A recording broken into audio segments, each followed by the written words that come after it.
Thank you so much, sir. Jahanzaib Ali from Airby News TV, Pakistan. First of all, we are going to miss you. If you, wherever you are in State Department, Pentagon, or in the White House, you always take questions from foreign media. I really appreciate Oh, that. I enjoy it. Thanks.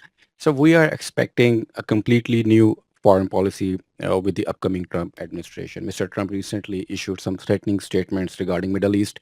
He also claimed that he will end the Russia-Ukraine war, and he's not in the White House yet, but things have already started improving.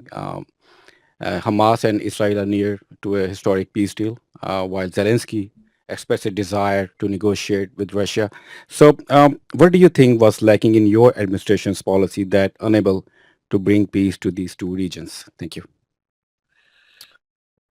On the Middle East, we are where we are right now because of the pressure that Hamas has been under uh, since the war began, particularly in the last several months. Uh, Sinwar's gone. Most of their leaders and fighters dead or wounded. Infrastructure destroyed. They're under incredible pressure. And now they're also incredibly isolated. They can't count on Hezbollah to come. And why is that? Because the United States under Joe Biden brokered a ceasefire between Israel and Hezbollah. They can't count on Iran to come to their help.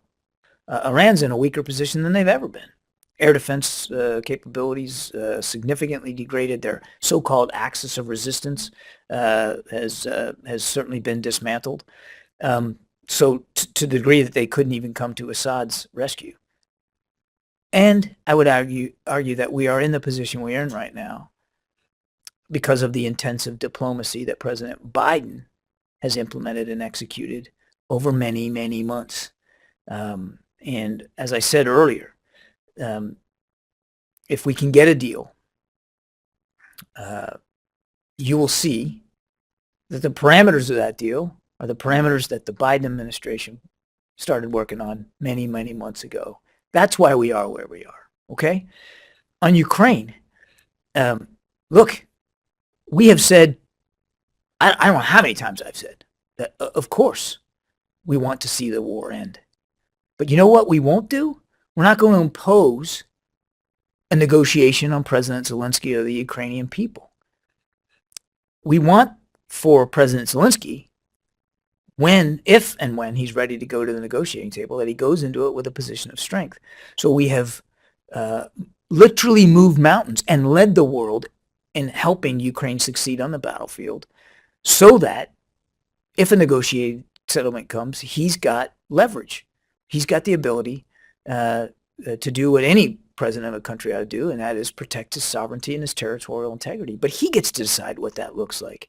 We don't get to decide what that looks like, and we shouldn't get to decide what that looks like. So I take issue with the premise of your question that we've somehow failed in supporting Ukraine. I would argue quite the opposite, that the United States literally led the world in helping make sure that President Zelensky and his troops had what they need to be successful. And through success on the battlefield, they'll be in a much stronger position to negotiate if and when they're ready. And also, I'm sorry, but I haven't seen a single bit of evidence, not a shred, that Mr. Putin is ready to give up the ghost and negotiate. His strategic objectives in Ukraine haven't changed. He still would like to subjugate the whole damn country. Doesn't even believe it ought to exist as a country. And how many of those strategic objectives has he achieved? None. Zero. And that's because of obviously the bravery and the courage of the Ukrainian troops on the field and the Ukrainian people who are just historically resilient. But also because of the United States and our leadership in the Ramstein Group and pulling together nations across the world. Did you ever imagine that countries like Japan and South Korea would be willing to support a country like Ukraine in a war against Russia? That wasn't by accident. It was because of President Biden's leadership. And it was also because those countries know that other people are watching what happens in Ukraine, like the PRC, and are trying to divine lessons from this. And so they know that what happens in Ukraine doesn't just affect Ukraine or even Europe. It affects the Indo-Pacific as well. Can you tell us something about negotiations with the Taliban? No, I cannot. But I'll say is that we have had as you would expect we would, as the American people should expect that we would, have had conversations with the Taliban as appropriate when it comes to Americans that are wrongfully detained there. And nothing's going to stop our efforts to try to get them home with the time that we have left. But I'm not going to go into any detail.